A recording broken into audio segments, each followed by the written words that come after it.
Hello, my name is Richard Maclachlan. I'm an assistive technologist at Runshaw College. Today we're going to be looking at Orato, and I'm going to offer you some tips and solutions. Tips basically are just some little things that I think it might be useful to know if you're going to be using this piece of software, Orato, in your own setting, and solutions to some of the problems that we encountered using the software. And I'll offer you ways of dealing with some of the small problems that we did encounter, so that if you do run into those when you're using it, you know how to resolve those. The first thing we're going to focus on, just as a quick tip, is that Orato can actually be run from a pen drive. So if you don't want to put open source software onto your college computers, or alternatively, if you actually just want to give students a piece of software that they can take home with them, then it's a really useful feature of Orato. I've got a copy of the software here that's currently zipped. I'm going to extract it onto a pen drive so you can see exactly what I mean. So here I've got a removable disk. You can see there's nothing on it at all. So if I extract this software onto my removable disk, see it's extracting to E, extract. Won't take long to do. It's only a very small program, and there we are. So you can see computer, removable disk, and we've got Orato there, and that should start up just fine.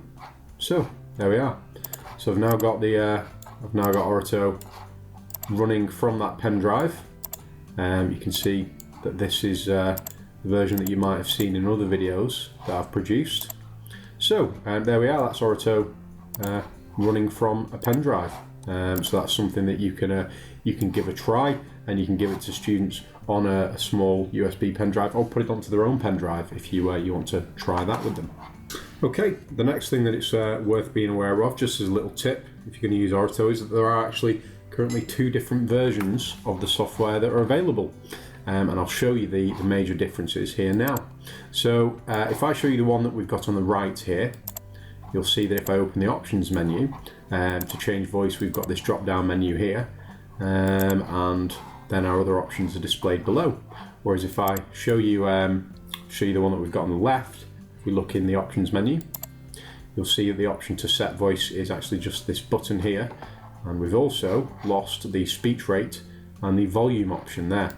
Now that's because an encounter that or rather a problem that people were encountering when they were using this original version of Orato was that they might get an error when they tried to change the voice. So if I tried to change the voice to the TechDis Jack voice, you'll see here I've just got this error, failed to set data for default token ID. Now the voice will still change successfully, so it's not actually a major problem if you do get it, but it is something that's been resolved in this newer version. I'll just change that back to Jess. You can see that error coming up a few times there. Now, if I go to the version of Orato I've got running here on the left and go to set voice, instead what happens is it opens this speech properties window where I can change the voice without it causing me any problems. So you can see here as well, I've got the option to change the speed of the voice. So I haven't lost that option entirely. In this version on the right, you can see here I've got the speech rate here. I just have the voice speed here. So I do still have that option. I can still speed it up, slow it down. That will still work just fine. But it just moves the option to this speech properties window that opens up. This is actually opening just a component of your Windows operating system rather than it being an option just within Orato. So if I change the voice here, you can see that'll work successfully. You have selected TechDis Jack, Sarah voice, English, England as the computer's default voice. So I'll apply that, and now we're up and running just fine here. So basically that's another thing to be aware of. Just a little tip, there are two different versions of Orato.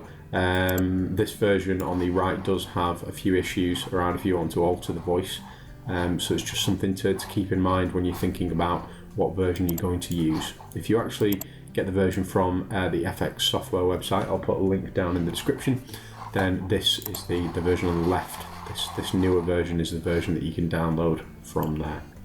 So I'm going to shut this this version on the right now, and leave us with the version on the left as we move on to a final thing that I think it's worthwhile people know if they're going to be using Orato. Okay, so you can see over on the right hand side of the screen here, I've got this Learning Futures case study open, and this case study is about the tools and resources that we used. This case study does actually feature some information about Orato software, as well as some recommendations about the settings and options, and this is one of the things that I actually wanted to address in this video. So this is basically a solution that we're offering to a problem that we did encounter when we used the software. So if I were to highlight a piece of text that I want to read and then click speak using Orato. Orato is a simple to use, free, open source text-to-speech tool that runs on Windows computers. You can see that that works just fine.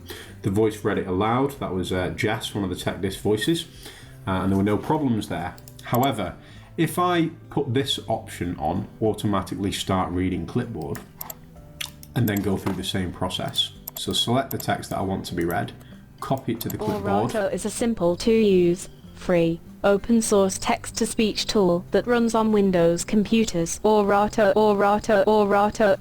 Now you may have heard what happened there. At the end of it reading that text aloud, when you have the automatically start reading clipboard option turned on, it will read the text straight away as soon as you copy it. But once it finishes reading the text, it will repeat the first word a few times. It's a little bit distracting, it's a little bit frustrating, and it was something that we ran into sort of when we were using the software with students. Now, we were already recommending that students untag this automatically start reading clipboard option because it gave them more control over how they wanted to use the software.